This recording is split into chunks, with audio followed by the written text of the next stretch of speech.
Like you can tell the patient, eat more vegetables or cut out some processed food, but like making that change is so difficult. It's interesting. Some patients I see have the mindset to make the change. And in those folks, I really dive in headfirst with them and do whatever it takes to get them to make that change and give them the advice that they need. There are some people, as both of you guys know, who they've got a brick wall up. I am who I am. I'm not going to make that change. And I spend less time trying to get them to make that change. But I will tell you, I don't give up. There is now data to show that the people who are doing endurance athletics, just working out, usually large amounts of time, let's say that, can actually do damage to the heart. It's too much of a stress on the heart. It causes fibrosis in the heart, scarring in the heart. Some of these people can have heart rhythm disturbances, atrial fibrillation. The other thing that it can cause is, believe it or not, plaque laydown in the coronary arteries. I say to my patients that anything in a box, can, or a bag is guilty until proven otherwise, because the food industry doesn't really care about your or my health. They just care about their stock price and selling their food items to us.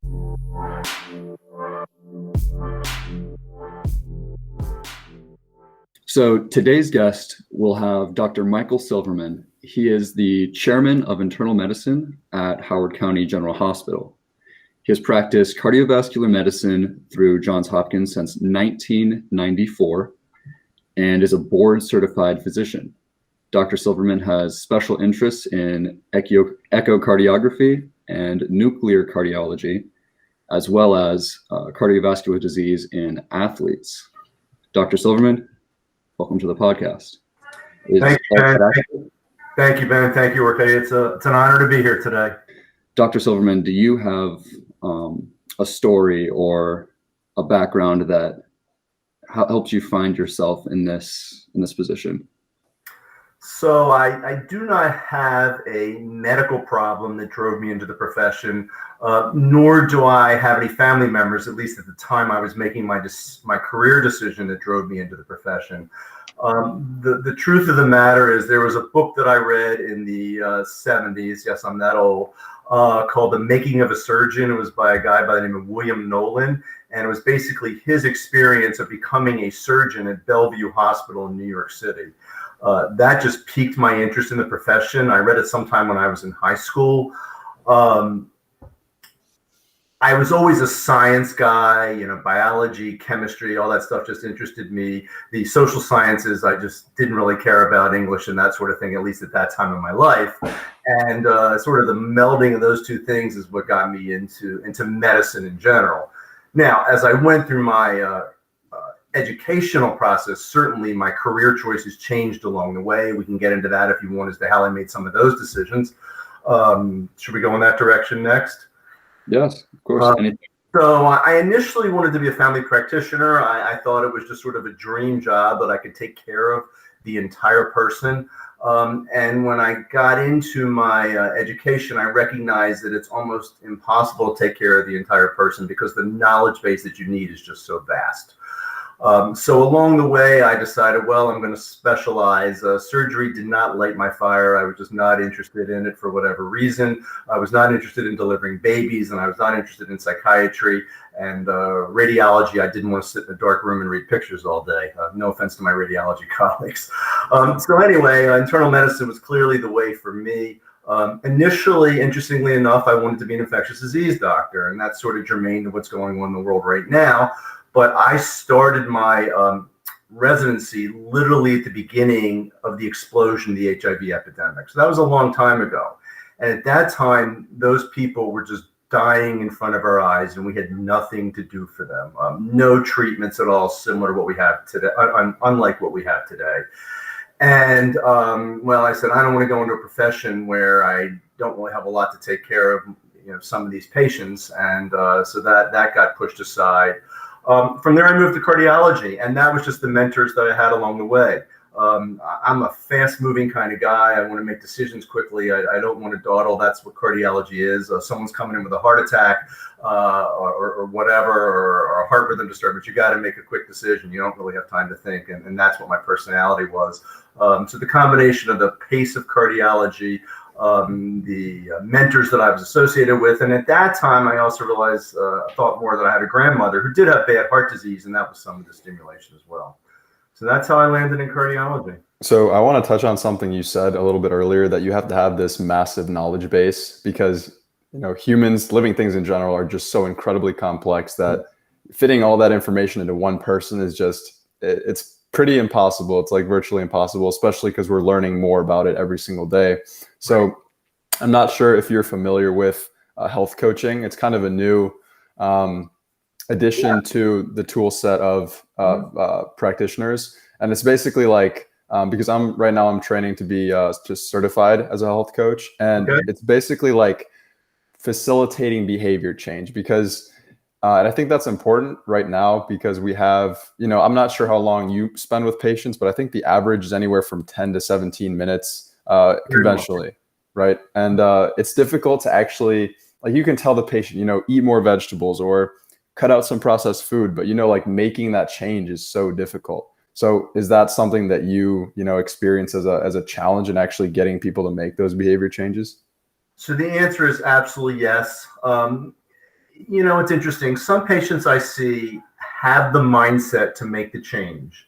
And in those folks, I really dive in headfirst with them and do whatever it takes to get them to make that change and give them the advice that they need.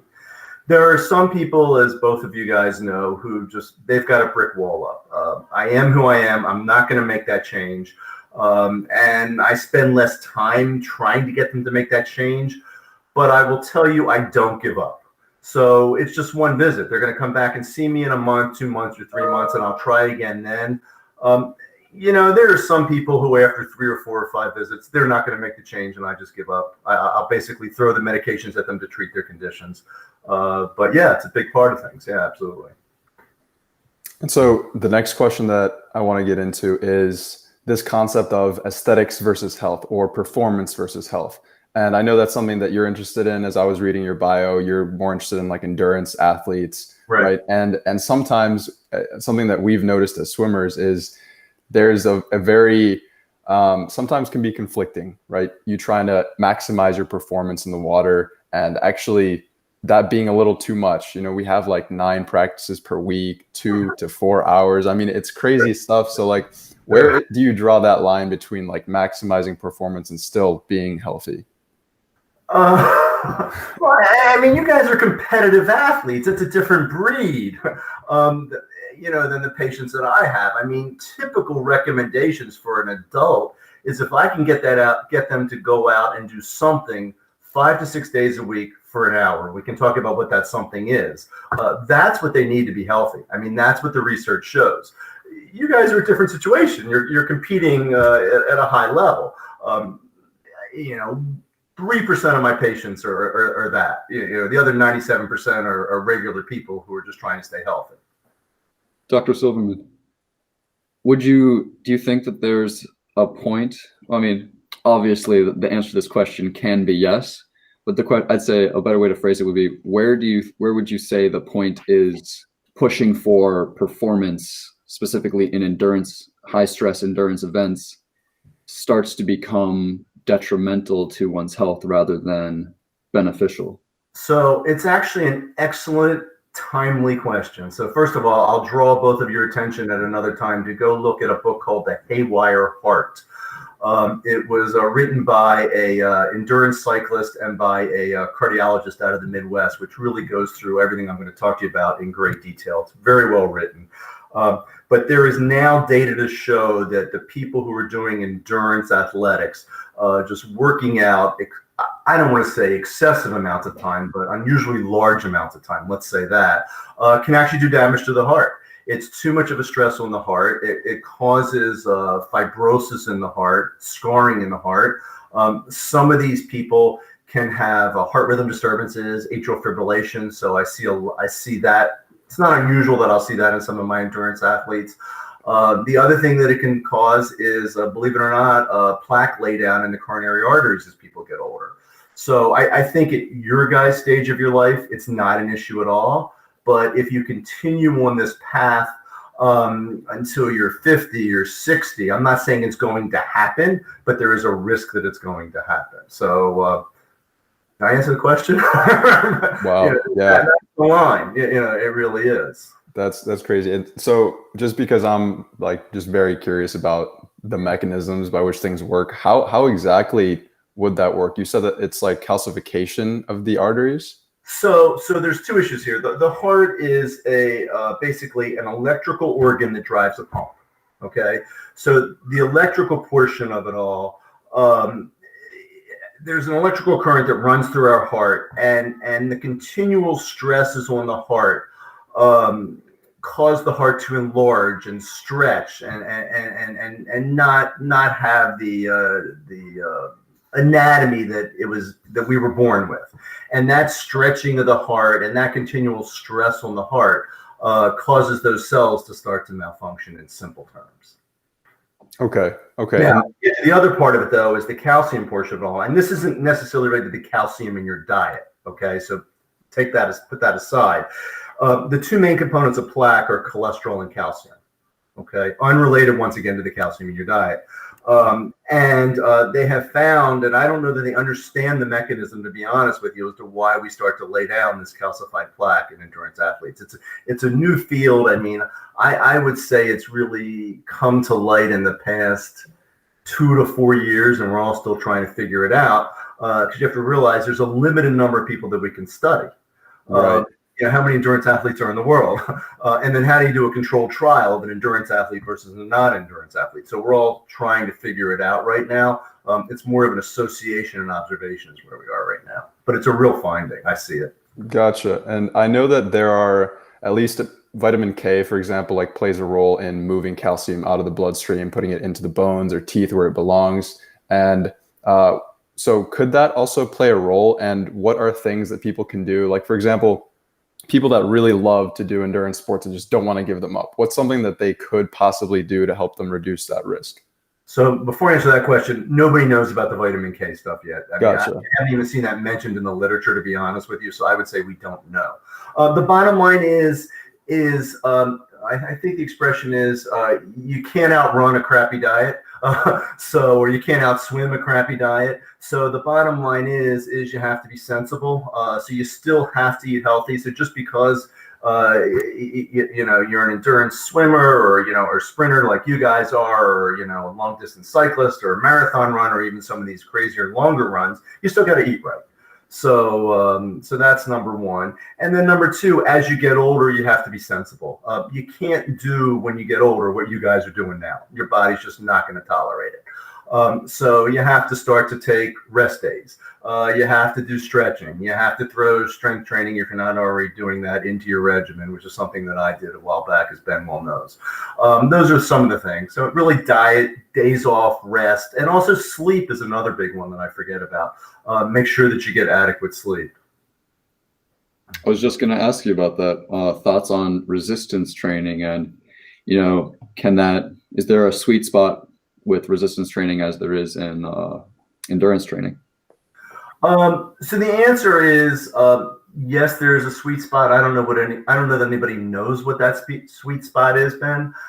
Certainly, everything that I read these days and what my colleagues are agreeing upon is that you need to include resistance training in whatever you're doing. No matter what the sport is, there's benefit. So now let's get into kind of healthcare in general. So right now, we obviously are living in a time where, 60% of adults have at least one chronic health condition, and in children, it's somewhere around half of children. So what are some of the things that you think have contributed to that in recent years? Couple of things. Number one is what I would call the mechanization of society, I think is the term that's used. In other words, our grandparents, they didn't sit in front of a computer all day. They didn't drive everywhere. They walked into town to get their milk or their bread or whatnot, that sort of thing. They lived a more active lifestyle just because they had to exist. So that's number one. There's a condition out there right now it's a real term called sitting disease, where people are sitting in front of a computer or whatever their occupation is, really sitting all day long, is becoming an issue. So that's number one. Number two is one of my big pet peeves is just the whole food industry, which is no surprise to you guys. I say to my patients that anything in a box, can, or a bag is guilty until proven otherwise, because the food industry doesn't really care about your or my health. They just care about their stock price and selling their food item to us. So I spent a fair amount of time with my patients talking about their nutrition. So the food industry is really number two. Sort of along those lines also is the whole FDA, the food tree that they put out periodically that they redo. A few years back, they were big proponents of all these carbs, and I think that contributed to the obesity epidemic. So those two things, and then certainly, I can't let the cigarette companies and the vaping companies get away with anything either. They had data back in the 60s and 70s that cigarettes were bad for you. That was basically hidden away from the public. And, there were times where, cigarettes were promoted for your health. They gave them as rations to the GIs in World War II. I have a picture of some cyclists in the Tour de France literally smoking during a training ride, because in those days they sold them as expanding your lung capacity, and you'd have more aerobic capacity with that. So it's a great picture I have in one of my exam rooms. So the cigarette industry is probably, those are the three big things. So cigarettes, food, and just the mechanization of society. How do you think a company or a product can get away with promoting an item, whatever it is, it happens to be food, cigarettes, alcohol, as being healthy for you, as being beneficial, when it is objectively not? How do you think that happens? Then it's America. They can put any ad on TV or in a newspaper that they want, or on the computer. Even if it's false? Excuse me? Even if it's blatantly false? Yeah, sure, it's America. I mean, yeah. I think it really comes down to like money. I mean, we've talked about this in our previous podcast. I mean, it really is, you cannot underestimate the power that funding has. Like tobacco, for example, like you said, doctors were promoting it. I mean, this is a thing that has massive amounts of power, and it's the same in the food industry now. Oh yeah, with lobbyists in DC and all that sort of stuff. There's no question that as the FDA puts that food pyramid together, that there's lobbyists trying to get them to put their items on the top of the pyramid, or on the part of the pyramid where we should eat the most of. Absolutely, it's a big part of it. So lobbying, political action committees, all that sort of stuff. Yeah, absolutely. Right, and that's where I think that's how grains became like the bottom of that food pyramid. And even though, like, I wouldn't say, there are a lot of people in the paleo movement saying like, oh, grains are bad and all this stuff. I don't necessarily think that that's true. I do think that there are more substantial nutritional foods, like highly nutritious foods, that you can include. But I do think that a large part of the fact why like eating wheat and eating like that, making up the core part of the American diet, really was because of lobbying. I think you're absolutely right. And the problem was it was processed wheat. Okay. Right. Any food in its most natural form is going to be healthy in the right components. But look at white bread. I mean, Wonder Bread, was what my mother, for whatever reason, didn't serve it to me. But Wonder Bread is what I grew up with. It's wonderfully crap is really what it is. My parents too. Yep. Yeah. So. Jorge, I know you loved, you talk about this one a lot, the concept of interconnectedness. Right. So something that I've really stressed, especially, I'm not sure if you're familiar with functional medicine.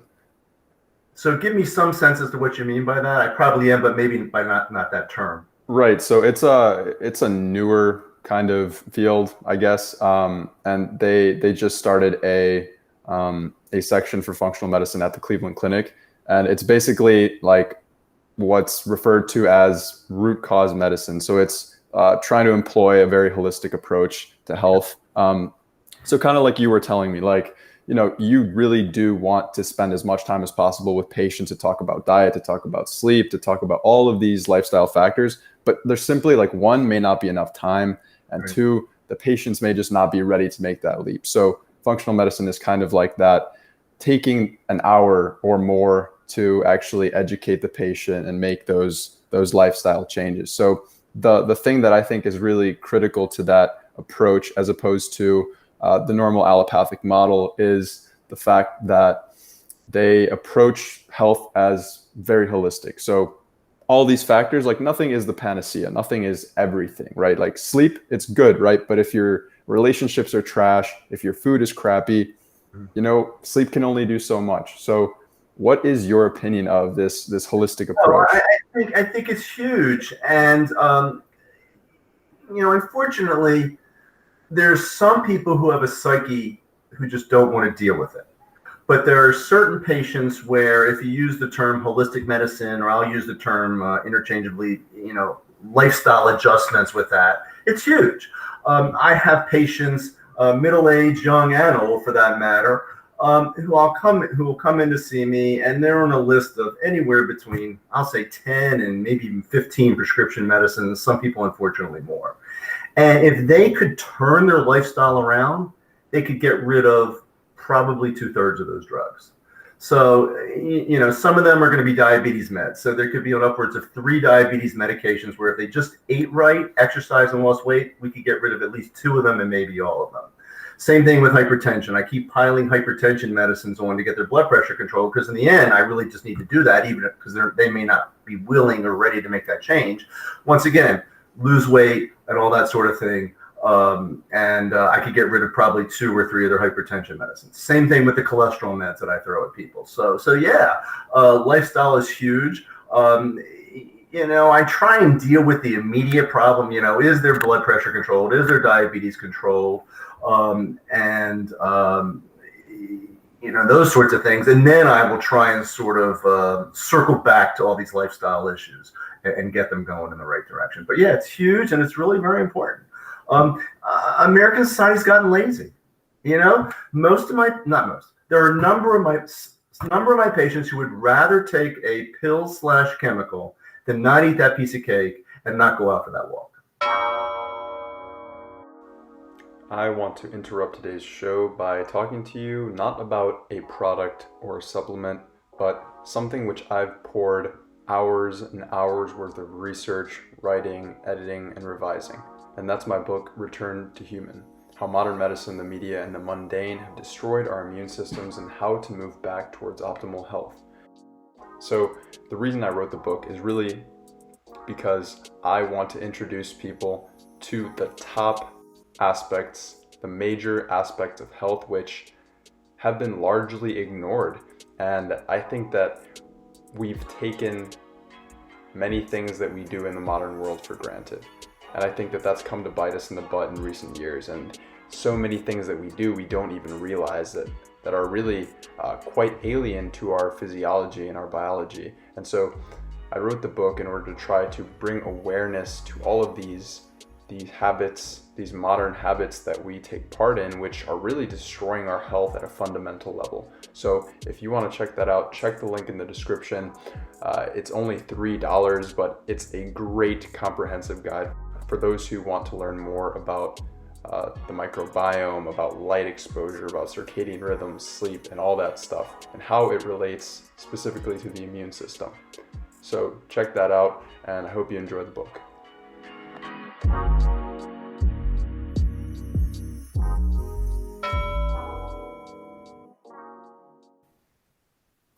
Right, it's a big mindset issue, a big psychological issue then. Yeah, absolutely, yeah. So if they're going to walk into my office with the right mindset, that's a different story than if they're going to walk into my office with, this is who I am not changing. Dr. Silverman, have you found an approach, like a way of speaking with people, a mode of questioning that you found to best help change their mindset, or a tactic that will gradually over time acclimate them to healthy living? So the answer is absolutely yes. The one thing that I always try and do is to enlist other family members. So I encourage them to bring other family members with them. So if it's a woman, bring your significant, or either way, a woman or a man, bring your significant other with you. If you don't have a significant other, bring your parent or bring your child with you, because that person is almost always my ally, because they want to see their family member do well. So number one is enlist the family. Number two is I use guilt all the time. I really do. I say, listen, you want to see your son graduate college, get married, and have grandchildren. If you don't do that, if you don't change these things, you're not going to be there for those things. So trying to get them to understand that they are not going to be there for life's events is another big one. Those are the two things that I try. I would say I'm successful in moving the needle on 80% of my patients, not all the way to the left or to the right, whichever way I need to go, but at least moving it. And then the other thing I try is incrementalism. So, I'm not going to throw 10 pieces of advice at them at once. Okay. So my first piece of advice may be just get rid of the sugared sodas, get rid of the fruit drinks, and then come back and see me next time, and we'll talk about the next step. Or I might have somebody who shuffles down my hallway with a walker or a cane, and I'll say, all right, figure out a way to get 10 minutes of exercise every day. And, I give them suggestions. And then I incrementally increase that. And they often come back and say, all right, well, I am doing that. And I'll say, all right, well, we're done that. Let's take the next step up. And I find I have a fair amount of success. I really do. I use myself as an example too. When they tell me they don't have time, I say, listen, I'm a busy professional. I'm up early. I get it done. I work out 6 days a week. And if I can find the time, you can find the time.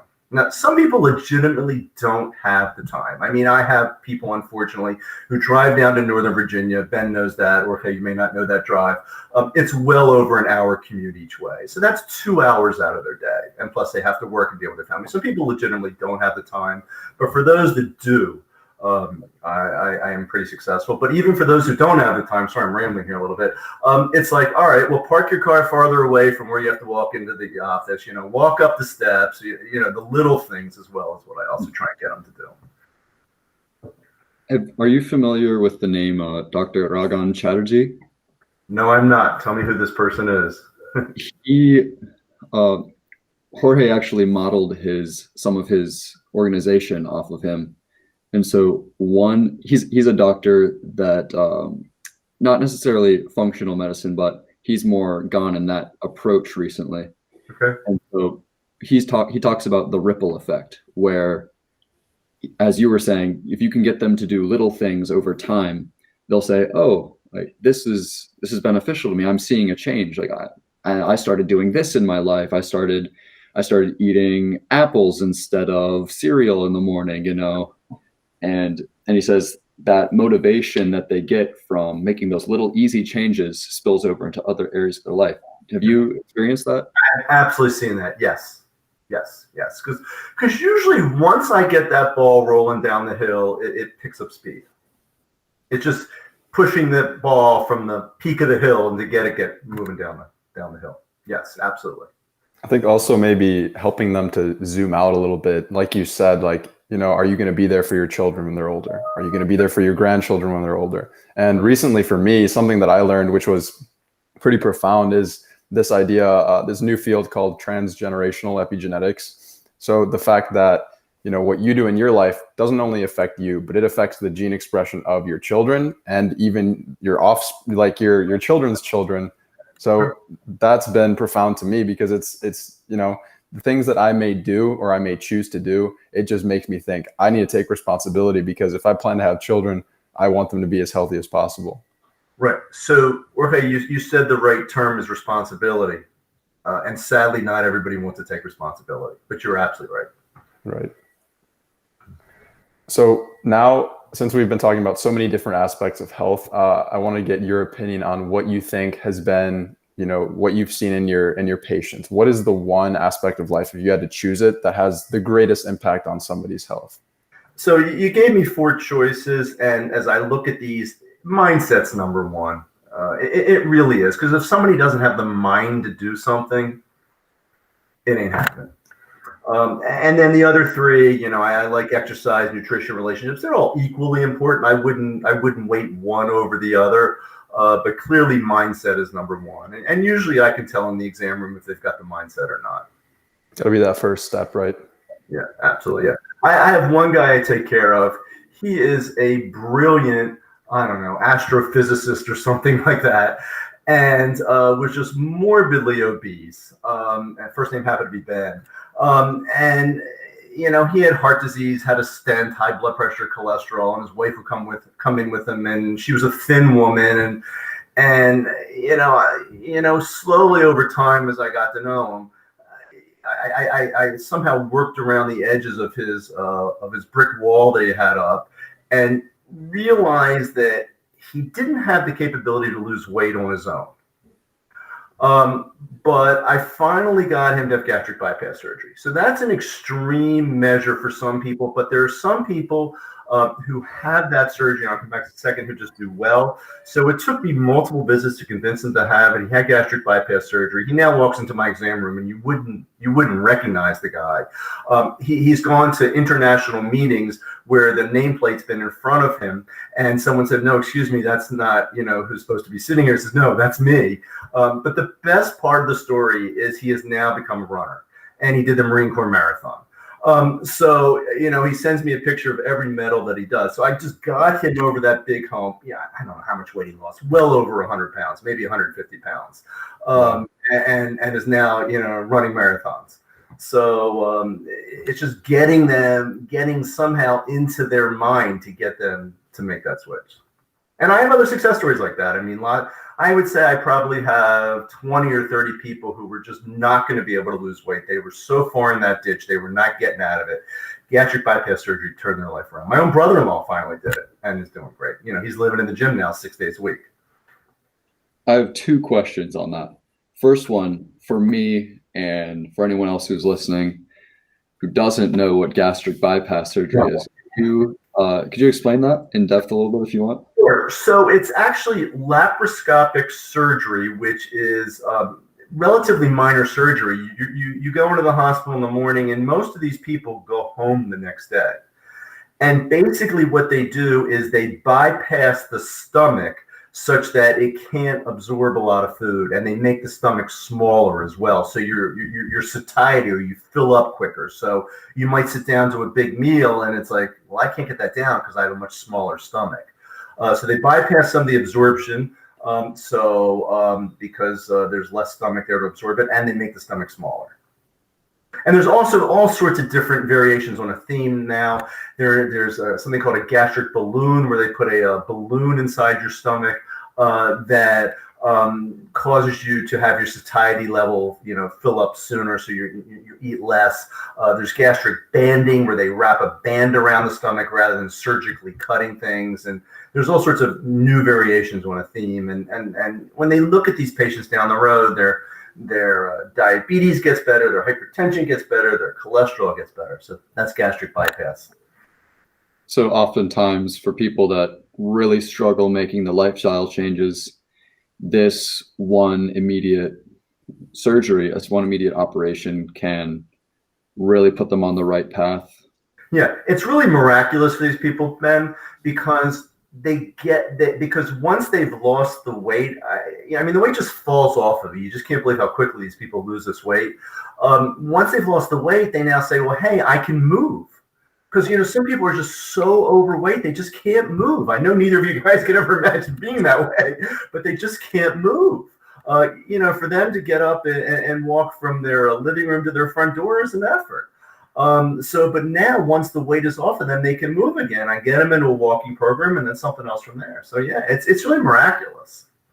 So a big part of that, you think, is the satiety factor, the fact that, because I think the thing that I can't really comprehend firsthand, because I'm pretty skinny, I'm very skinny, and I've been that way since puberty started. And so I usually don't get very hungry, very often, unless I do a really hard workout. So the thing is, if a lot of obese patients or obese people that I know, they're really hungry all the time. So it's how can we do something that can make you actually feel, full?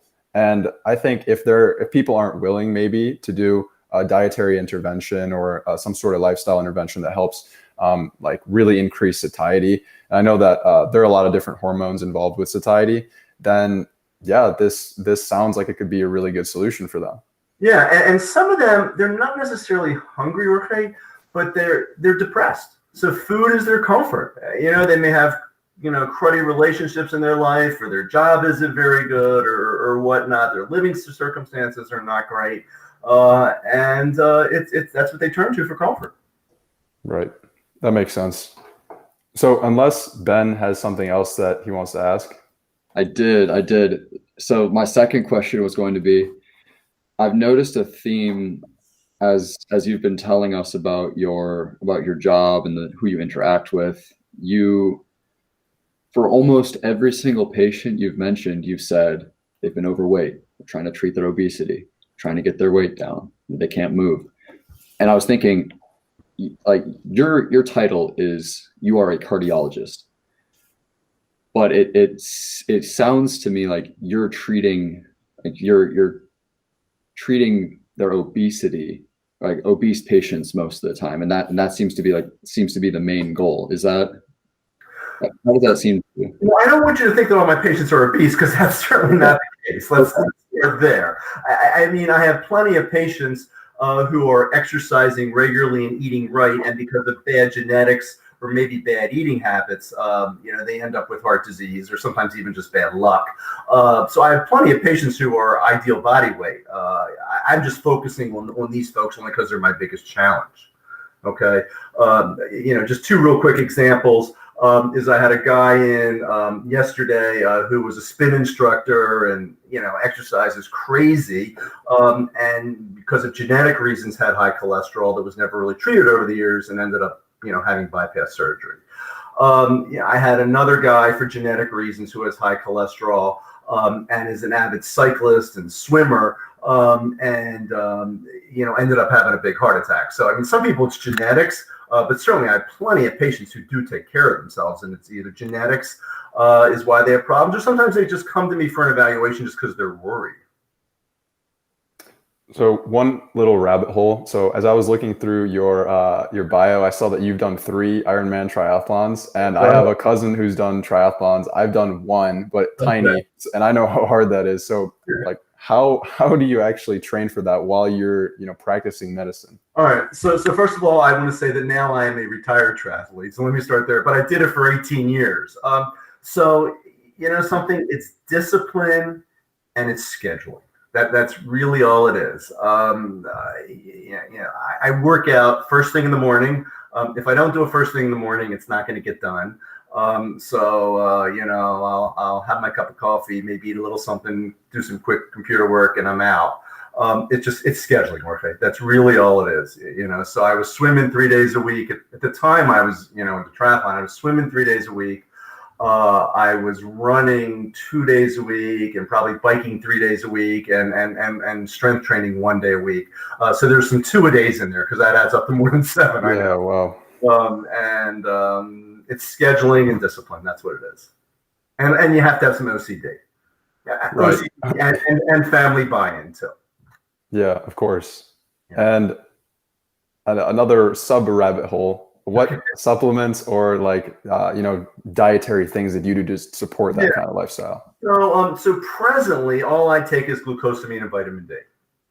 So that's the only pill supplements I take right now. There was a point in time where I was taking fish oil, and I was taking curcumin tablets. The fish oil data in the world of medicine isn't all that strong, so I just stopped that. And to be honest, I just put turmeric in my shakes now. Is how I get that. So really, I guess as far as supplements go, my shake every morning is almond milk, some sort of kale or green like that, protein powder, cinnamon, turmeric, hemp hearts, and ground flaxseed. So is that all supplemental stuff? Yeah, it's just not a pill. Gotcha. So that's where I am with it all. My only concern about supplements is I think people sometimes use them as a substitute, or they might eat not so well and think the supplements will will take care of their problems. And the only other thing about the supplements is it's just not controlled. So you're not always sure what you're getting. So, so that's my bend on supplements. I have some patients that are coming in, I don't know, they're taking 15 things, and I don't even know how they have time to take 15 things every day. And I say to them, something, maybe 2 or 3 of these things are worth it, but just eat a healthy diet and you'll get everything you need. Yeah, no, really. And I think people, supplements. Right. I think people forget, the title is supplements, Yeah. a supplement to a good diet, a supplement to a healthy exercise pattern. Yep. So yeah, completely agree. Yeah. So final question is something that I asked to everyone that I've interviewed so far is, it's no secret that we're all going to die unless somehow in the next few years we find out a way to preserve. What do you want to leave behind? This idea of like legacy is something that's become pretty important to me. So what's that message that you want to leave? Yeah, I read that question and it kind of stopped me for a while and made me think. So I'm glad you sent it ahead of time. So first of all, I would say that I want my family to think of me as the absolute best father, husband, grandfather, cousin, whatever that I could have ever been. So I think, family is the most important part of my legacy. And that's really become more apparent to me as I've gotten older. Okay. For you guys, as young guys, it's, you're not thinking about that yet. But as you start, I just turned 60 this year, you start to think about that kind of thing. So certainly, family connections is a huge part of it. The second part of it, as a physician is, I hope my patients will be appreciative of what I did for them and the lives that I saved and the morbidity that I helped them prevent and that sort of thing. So certainly there. Community-wise, I've been on some boards, so charitable things are important. I was on the Ulman Cancer Fund for Young Adults Board for a period of time. It's an important issue because young adults with cancer don't necessarily have all the resources that older or younger people have or children have with cancer. So I think charitable stuff is important. And then professionally, I've been a leader. I lead my group, chairman of medicine. And I hope that, one day when I'm gone, then people will say to me, hey, he was a role model. He did the right thing. I think that's the other thing I would say is that I did the right thing 99% of the time. I think it's more than you expected.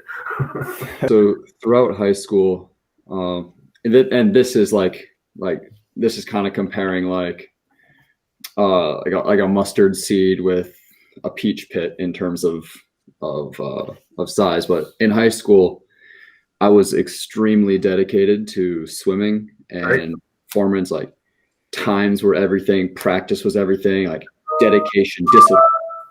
I had to get that record. Like that was my mind throughout all 4 years. And as a medical doctor, as a medical professional and a specialist at that, and also triathlete for 18 years of your life, you mentioned scheduling, discipline, time management. And for me, I felt a lot of my relationships suffer in high school.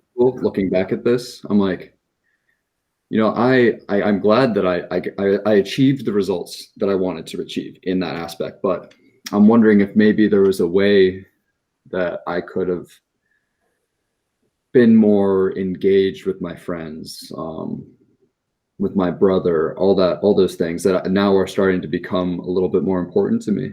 And did you experience that? And how did you? You hit the nail on the head. Absolutely.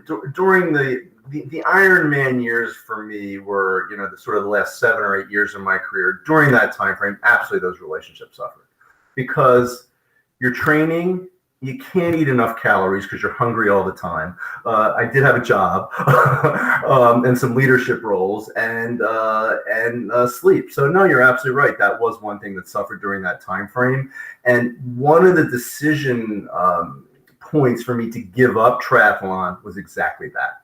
I now have 2 grandsons. and who are now living in town. For me to go out for a 4-hour bike ride on Saturday and a 2-hour run on Sunday and then spend the rest of the day on the couch sleeping because I'm so exhausted or eating, it's just not important anymore. I've been there. I've done it. I wouldn't change it for anything in the world. Do I still work out 6 days a week? Hell yeah.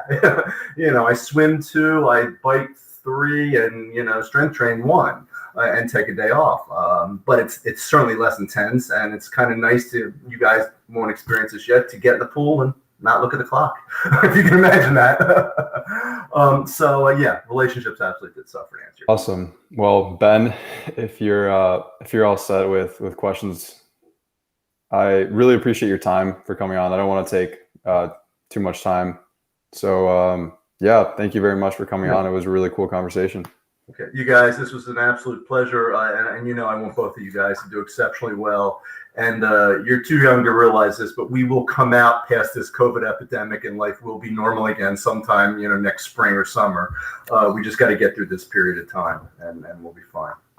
Okay, guys, take it easy. Have a good Thanksgiving, both of you. Thank you. You too. Okay, bye-bye. Thank you.